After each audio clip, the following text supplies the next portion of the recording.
আহ, মই আজি আমাৰ চৰকাৰৰ 3 বছৰ আজি কমপ্লিট হৈছে আৰু আজিৰ দিনটোত আমি আমাৰ ছেক্ৰেটাৰিয়েটত শান্তিৰ পতাকা উত্তোলন কৰিছোঁ আৰু ইয়াৰ লগতে আমাৰ বডোফাৰ যি প্ৰতিমূৰ্তি আছে ইয়াত আমি সকলো পুষ্পাঞ্জলি দিবলৈ আহিছোঁ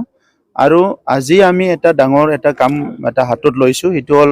আমি প্লেচ কৰিছোঁ এটা প্ৰতিজ্ঞা এটা কৰিছোঁ ইয়াতে আমাৰ ছেক্ৰেটাৰিয়েটৰ প্ৰাংগণত যে অনাগত দিনত আহি থকা সময়ত আমাৰ অঞ্চলৰ পৰা এজন সুস্থ নাগৰিক আমাৰ প্ৰত্যেকজনে কেনেকৈ হ'ব পাৰে আৰু আমাৰ ওচৰে পাজৰে থকা জনগোষ্ঠীবোৰৰ লগত আমাৰ জীৱ জন্তুৰ লগত আমাৰ প্ৰাকৃতিৰ লগত আৰু কেনেকৈ আমি নিজকে মিলি পেলাই কোনো এটা হিংসা নকৰি তেখেতসকলক কোনো ক্ষতি নকৰি তেখেতসকলক একো কষ্ট নিদি পেলাই কেনেকৈ আমি সুন্দৰ এটা BTR অঞ্চলত বসবাস কৰিব পাৰোঁ, ইয়াৰ কাৰণে এটা প্লেচ এটা সময়খিৰা আজি আমি চবে লৈছোঁ আৰু এই সময়খিৰাটো ছেক্ৰেটাৰিয়েটৰ পৰা লৈ পেলাই আমাৰ BTR অঞ্চলৰ প্ৰত্যেকটো অনুষ্ঠানে কৰাব। এইটো শিক্ষা অনুষ্ঠানৰ পৰা লৈ অফিচত চবতো এইটো কৰাব আৰু অনাগত দিনত আমাৰ এই কমিটমেণ্টটো আজি যে আমি ইয়াত প্লেচ কৰিছোঁ এজন সুস্থ নাগৰিক হ'বলৈ, হিংসা বৰ্জিত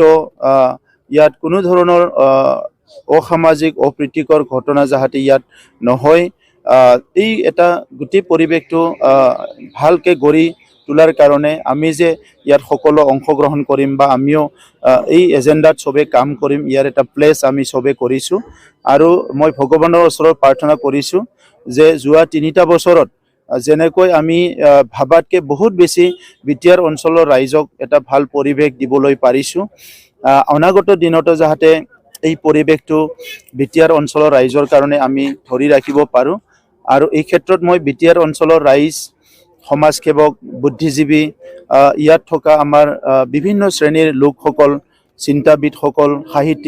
সাহিত্যিকৰ পৰা আদি কৰি আমাৰ খেতিয়ক, আমাৰ চাকৰিয়াল, যুৱকসকল সকলোকে মই অনুৰোধ কৰিছোঁ